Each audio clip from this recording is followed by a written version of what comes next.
नमस्कार दोस्तों, आप सभी का स्वागत है आपके अपने YouTube चैनल एग्जाम नॉलेज में। तो आज हम बात करेंगे यानी कि 16 जुलाई 2026 का करंट अफेयर की बात करते हैं। जैसे कि आप सभी को पता है कि हमारी जो डेली बेसिस की करंट अफेयर की जो क्लास चलती है, तो आप लोगों से यही रिक्वेस्ट करते रहते हैं हमेशा कि 15 से 20 मिनट का आप टाइम निकालिए और हमारी जो डेली बेसिस की जो करंट की जो क्लासेस चलती है उसको आप जरूर देखिए, क्योंकि आपकी जो भी आने वाले कम्पिटिटिव एग्जाम है, सेंट्रल गवर्नमेंट हो या स्टेट गवर्नमेंट के, जो भी आप एसएससी जो भी आप तैयारी कर रहे हैं, उन सभी एग्जामों के लिए हमारी जो डेली बेसिस की जो क्लास चलती है करंट अफेयर की, वो बहुत ही महत्वपूर्ण होती है। बहुत सारे क्वेश्चन ऐसे होते हैं जो आपके आने वाले एग्जाम में इंपॉर्टेंट हो सकते हैं। तो चलिए शुरुआत करते हैं, देखते हैं कि हमारा आज का करंट अफेयर कितना हमारे लिए, हमारे जो एग्जाम है उसके लिए महत्वपूर्ण हो सकता है।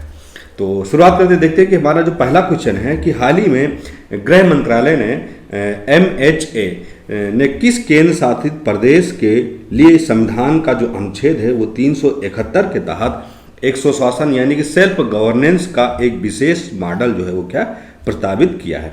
अब इसमें यह है कि एक जो गृह मंत्रालय है, गृह मंत्रालय ने क्या किया कि एक जो केंद्र शासित प्रदेश है उस प्रदेश के लिए संविधान का जो अनुच्छेद है वो 371 के तहत एक स्वशासन यानी कि सेल्फ गवर्नेंस का एक विशेष मॉडल जो है वो क्या प्रस्तुत किया है। अब इसमें हम देखते हैं ऑप्शन के, तो इसका जो ऑप्शन होगा यानी कि सही आंसर जो होगा वो होगा हमारा ऑप्शन नंबर बी यानी कि लद्दाख। ठीक, क्या होगा? लद्दाख। ठीक, लद्दाख। तो गृह मंत्रालय ने लद्दाख की एक अनोखी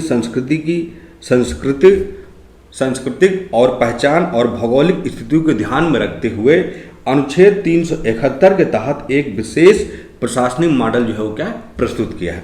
अब इसका उद्देश्य यह है कि स्थानीय जो वहाँ के रहने वाले हैं, ठीक है, स्थानीय जनजाति और आबादी के अधिकारों और भूमि और नौकरियों की सुरक्षा सुनिश्चित करना तथा क्षेत्र में एक स्वशासन को बढ़ावा देना।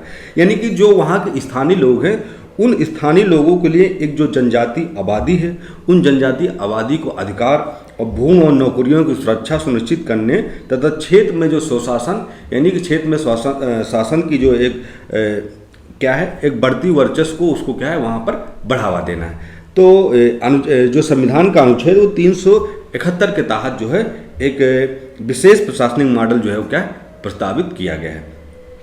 अब बढ़ते हमारा अगला क्वेश्चन है कि भारत के किस शहर में 31वें दिव्य कला मेला, ठीक, कौन सा यानी कि 31st दिव्य कला मेला का भव्य उद्घाटन हुआ। तो ये जो दिव्य मेला का जो उद्घाटन हुआ ये कहाँ पर हुआ, यानी क्वेश्चन नंबर हमारा जो है वो 2 है। तो इसका जो सही आंसर होगा वो होगा हमारा ऑप्शन नंबर डी। ठीक, क्या होगा? ऑप्शन नंबर डी यानी कि गुवाहाटी। गुवाहाटी। तो दिव्यांग उद्यमियों और कारीगरों, कौन कौन से दिव्यांग उद्यमियों और कारीगरों के उत्पादों तथा शिल्प कौशल को बढ़ावा देने के लिए आसाम के गुवाहाटी में 31वां जो दिव्य कला मेले की जो है वो क्या है शुरुआत की गई। तो यह पहल जो है केंद्रीय सामाजिक एवं न्याय अधिकारिता मंत्रालय द्वारा की जाती है ताकि दिव्यांगजनों को आर्थिक रूप से क्या है आत्मनिर्भर जो है क्या है बनाया जा सके। यानी कि जो दिव्यांग लोग हैं उनको आर्थिक रूप से निर्भर बनाने के लिए जो है वो गुवाहाटी में यानी कि आसाम का जो गुवाहाटी वहाँ पर दिव्य कला मेला की जो है क्या शुरुआत की गई है। अब बढ़ते हमारा अगला क्वेश्चन कि दुनिया का पहला commercial nuclear powered satellite bore किस कंपनी द्वारा अंतरिक्ष में सफलतापूर्वक जो है वो क्या लॉन्च किया। यानी कि दुनिया का पहला कमर्शियल न्यूक्लियर पावर्ड जो सैटेलाइट है वो किस कंपनी द्वारा अंतरिक्ष में जो है क्या सफलतापूर्वक जो है क्या लॉन्च किया गया है। अब इसमें देखते हैं हमारा कौन सा सही, यानी कि 3 ऑप्शन है। तो क्वेश्चन नंबर बात करते हैं 3 के, तो इसका जो सही आंसर होगा वो होगा हमारा ऑप्शन नंबर ए। क्या हो जाएगा? ए यानी कि स्पेस, ठीक है, स्पेस एक्स जो होगा हमारा सही आंसर होगा।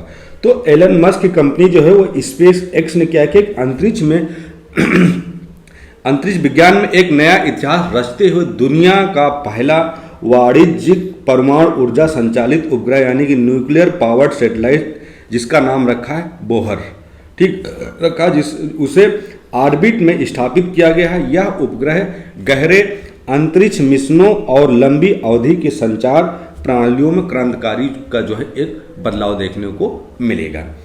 ठीक है, अब हमारा क्या है तीसरा क्वेश्चन हो गया। अब हम बढ़ते हम अगले क्वेश्चन यानी क्वेश्चन नंबर हमारा चौथा। तो ये जो क्वेश्चन था ये इंपॉर्टेंट, क्योंकि ऐसे क्वेश्चन जो होते हैं एग्जाम में पूछे जाते हैं। अब बढ़ते हैं हमारा अगला क्वेश्चन, भारत और किस देश के बीच हाल ही में व्यापक आर्थिक और व्यापार समझौता यानी कि सेटा पूर्ण रूप से एक प्रभावी हुआ है। यानी कि हम बात करते हैं भारत देश और किस देश के बीच एक व्यापक आर्थिक और व्यापार समझौता एक पूर्ण रूप से एक प्रभावी हो गया, यानी कि एक एमओयू यानी कि समझौता हुआ। तो क्वेश्चन नंबर हमारा क्या है 4 है। तो 4 की अगर बात करते हैं इसका जो सही आंसर होगा वो होगा हमारा ऑप्शन नंबर सी, यानी कि कनाडा। ठीक, क्या हो जाएगा, कनाडा के साथ जो है एक व्यापक आर्थिक और व्यापार जो हो गया समझौता हुआ।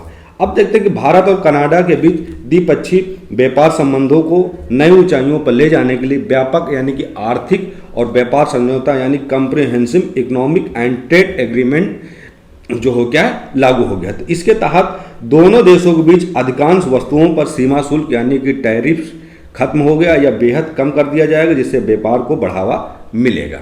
ठीक, यानी कि इन दोनों देश के बीच जो अधिकांश वस्तुओं यानी कि उसमें जो सीमा शुल्क रखता है या तो उसको खत्म कर किया जाएगा या तो थोड़ा उसको कम किया जाएगा, जिससे अगर व्यापार में जो क्या उसको बढ़ावा मिलेगा।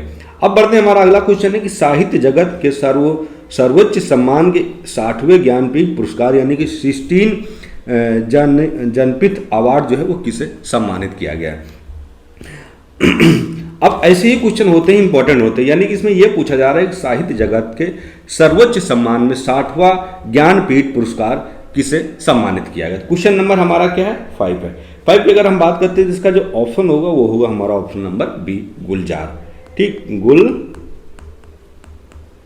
गुलजार। तो गुलजार को क्या है सम्मानित किया गया। तो मशहूर उर्दू कवि और गीतकार और फिल्म निर्देशक जो हैं गुलजार को उनके उत्कृष्ट साहित्य योगदान के लिए 60वें ज्ञानपीठ पुरस्कार से क्या उनको नवाजा गया। उनके साथ संस्कृत के विद्वान जगत गुरु रामभद्राचार्य को भी इस प्रतिष्ठित पुरस्कार के लिए क्या है चुना गया था। यानी कि इनके जो गुरु थे, जगत गुरु थे रामभद्राचार्य भी, उनको भी इस प्रतिष्ठित पुरस्कार के लिए जो है क्या है चुना गया था। अब बढ़ते हैं, हमारा अगला क्वेश्चन है कि वर्ष 2026 में किस भारतीय क्रिकेटर को आधिकारिक तौर पर आईसीसी हॉल ऑफ फेम यानी कि आईसीसी हॉल ऑफ फेम 2026 में क्या है उसे शामिल किया गया। तो क्वेश्चन नंबर हमारा क्या है 6 है। ठीक है, तो आईसीसी हॉल ऑफ फेम में जो क्या शामिल किया गया तो ये हो जाएगा हमारा ऑप्शन नंबर जो होगा वो होगा बी, यानी कि सौरभ गांगुली।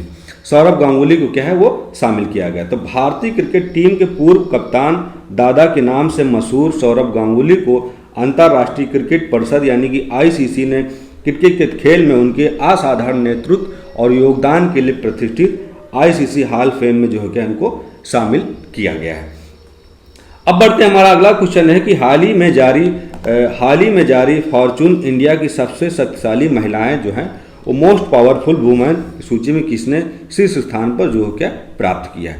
यानी कि बात करते हैं कि जो हाल ही में जारी फॉर्चून इंडिया की सबसे शक्तिशाली महिलाएं जो हैं यानी कि मोस्ट पावरफुल वुमेन की सूची में किसने शीर्ष स्थान जो हो गया है प्राप्त किया। तो क्वेश्चन नंबर हमारा क्या है 7। तो बात करते हैं तो वो हो जाएगा हमारा ऑप्शन नंबर बी, यानी कि स्मृति ईरानी। ठीक, स्मृति ईरानी, ये हो जाएगा हमारा ऑप्शन नंबर बी।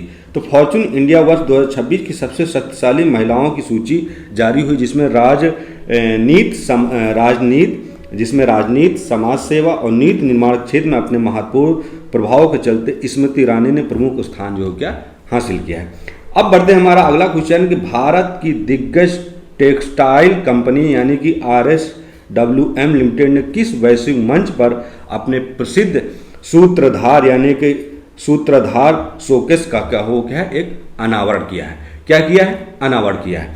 तो इसमें देखिए बात करिए कि 4 ऑप्शन है। तो एक जो भारत की दिग्गज कंपनी है टेक्सटाइल कंपनी, उसने क्या है कि एक वैश्विक मंच पर अपने प्रसिद्ध सूत्रधार का शोकेस का वो क्या है अनावरण किया है। तो क्वेश्चन नंबर हमारा क्या है 8 है। तो हम बात करते हैं इसके ऑप्शन की, तो वो हो जाएगा हमारा भारत टेक्स 2026। वैश्विक स्तर पर अगर बात करें भारत के टेक्सटाइल कौशल को प्रदर्शित करने वाली मेगा इवेंट 2026 में RSWM लिमिटेड ने सस्टेनेबल और इनोवेटिव फैब्रिक की एक नई श्रृंखला यानी कि सूत्रधार लॉन्च की। इसका मुख्य फोकस है कि पर्यावरण के अनुकूल यानी इको फ्रेंडली वस्त्रों के उत्पादन पर है। ठीक, अब बढ़ते हैं हमारा अगला जो क्वेश्चन है कि गुरुग्राम में नवनिर्मित टावर ऑफ जस्टिस, यानी कि गुरुग्राम में नवनिर्मित टावर ऑफ जस्टिस का उद्घाटन किसने किया, जिसमें महिलाओं के अनुकूल न्यायिक बुनियादी ढांचे पर विशेष जोर दिया गया। यानी गुरुग्राम में नवनिर्मित टावर ऑफ जस्टिस का उद्घाटन किसने किया, जिसमें महिलाओं के अनुकूल एक न्यायिक बुनियादी ढांचे पर एक विशेष जोर जो है क्या दिया गया। तो क्वेश्चन नंबर हमारा क्या है 9 है। 9 की अगर बात करते हैं यानी कि इसके ऑप्शन के, तो इसका जो ऑप्शन होगा वो होगा हमारा ऑप्शन नंबर बी जो होगा वो जस्टिस डी.वाई. चंद्रचूड़। तो टावर ऑफ जस्टिस का उद्घाटन जो हो जिसमें महिलाओं के अनुकूल एक बुनियादी ढांचे पर जो है वो विशेष जोर दिया जाएगा, तो इसका जो उद्घाटन है वो जस्टिस डी.वाई. चंद्रचूड़ ने किया है। तो भारत के मुख्य न्यायाधीश यानी कि सीजेआई जस्टिस संजीव खन्ना ने गुरुग्राम में आधुनिक न्यायिक परिसर टावर ऑफ जस्टिस का क्या है उन्होंने क्या उद्घाटन किया। किसका उद्घाटन किया, तो आधुनिक न्यायिक परिसर टावर ऑफ जस्टिस का उद्घाटन किया। उन्होंने अदालतों में महिलाओं, बच्चों और दिव्यांगों के अनुकूल बुनियादी ढांचा यानी कि इंफ्रास्ट्रक्चर तैयार करने की आवश्यकताओं पर क्या है बल दिया है, ताकि न्याय सभी के लिए सुलभ हो सके और आसान हो सके। ठीक, तो क्वेश्चन नंबर हमारा 9 हो गया। अब बढ़ते हैं हम क्वेश्चन नंबर हमारा 10 यानी कि हमारा लास्ट क्वेश्चन है 16 जुलाई के करंट अफेयर। तो राष्ट्रमंडल टेबल टेनिस चैंपियन 2026 के लिए नई दिल्ली में मुख्यमंत्री द्वारा अनावरण किए गए आधिकारिक शुभांकर मस्कोट का क्या नाम रखा। तो क्वेश्चन नंबर हमारा जो है 10 है। तो राष्ट्रमंडल टेनिस चैंपियन 2026 की अगर बात करते हैं तो दिल्ली के जो मुख्यमंत्री हैं रेखा गुप्ता, उन्होंने क्या है इसका अनावरण किया है।